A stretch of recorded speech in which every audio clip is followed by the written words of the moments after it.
ಓಂ ಶ್ರೀಕೃಷ್ಣ ಪರಬ್ರಹ್ಮಣೇ ನಮಃ.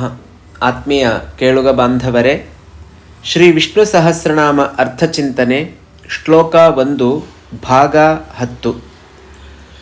ಓಂ ವಿಶ್ವಂ ವಿಷ್ಣುರ್ವಷಟ್ಕಾರೋ ಭೂತಭವ್ಯಭವತ್ ಪ್ರಭುಃ ಭೂತಕೃದ್ಭೂತಭೃದ್ಭಾವೋ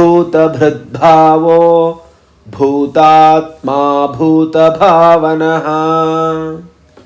ಈ ಶ್ಲೋಕದ ಓಂಕಾರ ಹಾಗೂ ವಿಶ್ವಂ ವಿಷ್ಣು ಎನ್ನುವಂತಹ ನಾಮಗಳ ಅರ್ಥವನ್ನು ಕಳೆದ ಭಾಗದಲ್ಲಿ ನೋಡ್ತಾ ಬಂದಿದ್ದೀವಿ.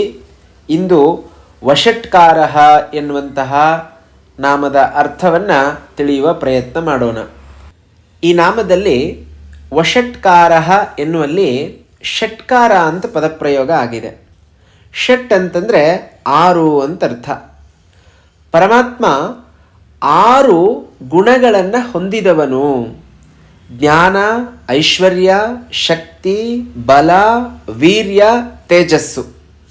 ಅಥವಾ ಐಶ್ವರ್ಯಸ್ಯ ಸಮಗ್ರಸ್ಯ ಧರ್ಮಸ್ಯ ಯಶಸಃ ಶ್ರಿಯಶ್ಚ ಜ್ಞಾನ ವೈರಾಗ್ಯ ಯೋಶ್ಚೈವ ಅಂತ ವಿಷ್ಣು ಪುರಾಣ ಹೇಳುತ್ತೆ. ಈ 6 ಗುಣಗಳು ಯಾರಲ್ಲಿ ಪರಿಪೂರ್ಣವಾಗಿದೆಯೋ ಆ ಭಗವಂತ ವಷಟ್ಕಾರ ಅಂತ ಕರೆಸ್ಕೊಳ್ತಾರೆ. ಇದು ಸಾಮಾನ್ಯವಾದಂಥ ಅರ್ಥ. ವಿಶೇಷವಾದಂಥ ಅರ್ಥದಲ್ಲಿ ಯಜ್ಞೋ ವೈ ವಿಷ್ಣು ಅಂತ ಶ್ರುತಿಯ ಮಾತು. ಯಜ್ಞ ವಿಷ್ಣುವಿನ ರೂಪ ಅಂತ ಅರ್ಥ. ಒಬ್ಬ ಯಜಮಾನ ಹೋಮವನ್ನು ಮಾಡುವಾಗ ಅಥವಾ ಯಜ್ಞವನ್ನು ಮಾಡುವಾಗ ಆ ಭಗವಂತನನ್ನು ಒಲಿಸಿಕೊಳ್ಳೋದಕ್ಕಾಗಿ ಪರಮಾತ್ಮನ ಈ 6 ಗುಣಗಳನ್ನು 6 ರೀತಿಯಾದಂತಹ ಹೋಮವನ್ನು ಅವನು ಮಾಡುವಂಥವನಾಗ್ತಾನೆ ಅಂತ ಸ್ಮೃತಿಯಲ್ಲಿ ಹೇಳಲ್ಪಡುತ್ತೆ.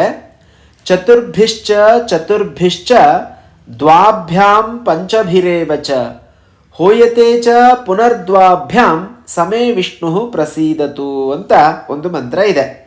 ಇದರ ಅರ್ಥ ಭೀಷ್ಮರಾಜಸ್ತವದಲ್ಲಿ ಬರುವಂಥದ್ದಿದು. ತಸ್ಮೈ ಹೋಮಾತ್ಮನೇ ನಮಃ ಎನ್ನುವಂತಹ ಶ್ಲೋಕದ 4ನೇ ಪಾದ ಇದು. 4 ಅಂತಂದರೆ ಆಶ್ರಾವಯ ಎನ್ನುವಂತಹ 4 ಅಕ್ಷರಗಳು, ಅದರಿಂದ ಒಂದು ಬಾರಿ. ಮತ್ತು 2ನೆಯ 4 ಅಂತಂದರೆ ಅಸ್ತು ಶ್ರೌ ಷಟ್ ಎನ್ನುವಂತಹ ಅಕ್ಷರಗಳಿಂದ. ಮತ್ತು 2 ಅಂತಂದರೆ ಯಜ. ಹಾಗೆ ಮುಂದುವರಿದು ಮತ್ತೊಮ್ಮೆ ಹೋಮಿಸುವಾಗ 5 ಅನ್ನುವಂಥದ್ದು ಬರುತ್ತೆ. 5 ಅಕ್ಷರಗಳು ಏ ಯಜಾಮಹೇ. ಕೊನೆಯದಿಗೆ ಮತ್ತೆ 2 ಬಾರಿ ವೌಷಟ್ ಅನ್ನುವಂಥದ್ದು. ಟಕಾರ ಹಲಂತಾಗಿದ್ದರಿಂದ ವೌಷಟ್ ಅನ್ನುವಂಥದ್ದು 2 ಅಕ್ಷರ ಅಂತ ತಗೋಬೇಕು. ಹೀಗೆ ಒಟ್ಟು 17 ಅಕ್ಷರಗಳನ್ನು, ಈ 17 ಅಕ್ಷರಗಳಲ್ಲಿ ಹೇಳಲ್ಪಟ್ಟಂತಹ ಆ ಭಗವಂತನನ್ನು ಹೋಮಿಸುವುದರಿಂದ, ಸರಳವಾಗಿ ಹೇಳಬೇಕು ಅಂದರೆ ಯಜ್ಞದಲ್ಲಿ ಭಗವಂತನನ್ನು ಉದ್ದೇಶಿಸಿ ವಷಟ್ಕಾರ ಮಾಡ್ತೀವಿ. ಆ ಭಗವಂತನಿಗೆ ಹೆಸರು ಬಂದಿರುವಂಥದ್ದೇ ವಷಟ್ಕಾರ ಅಂತ ಈ ಕಾರಣದಿಂದ. ಅಥವಾ ಯಾವ ಯಜ್ಞದಲ್ಲಿ ವಷಟ್ಕಾರ ಅನ್ನುವಂಥದ್ದು ಮಾಡಲ್ಪಡುತ್ತೋ ಆ ಯಜ್ಞಕ್ಕೆ ವಷಟ್ಕಾರ ಅಂತ ಹೇಳ್ತೀವಿ. ಹಾಗಾಗಿ ಯಜ್ಞೋ ವೈ ವಿಷ್ಣು ಅಂತಂದರೆ ಯಜ್ಞವು ವಿಷ್ಣುವಿನ ಸ್ವರೂಪ.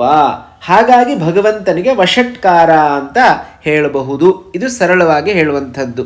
ಸ್ವಲ್ಪ ವಿಶೇಷವಾಗಿ ಹೇಳಬೇಕು ಅಂತಂದರೆ ಜ್ಞಾನ, ಐಶ್ವರ್ಯ, ಶಕ್ತಿ, ಬಲ, ವೀರ್ಯ, ತೇಜಸ್ಸು, ಇದಿಷ್ಟೂ ಗುಣಗಳು ಪರಿಪೂರ್ಣವಾಗಿ ಭಗವಂತನಲ್ಲಿ ಇರುವಂಥದ್ದು.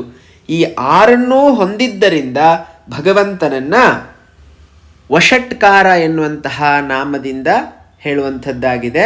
ನಾಳೆಯ ದಿವಸ ಭೂತ ಭವ್ಯ ಭವತ್ ಪ್ರಭು ಭೂತಕೃತ್ ಭೂತಭೃತ್ ಭಾವಃ ಭೂತಾತ್ಮ ಭೂತಭಾವನಃ ಎನ್ನುವಂತಹ ನಾಮದ ಅರ್ಥವನ್ನು ತಿಳಿಯುವ ಪ್ರಯತ್ನ ಮಾಡೋಣ. ಧನ್ಯವಾದಗಳು.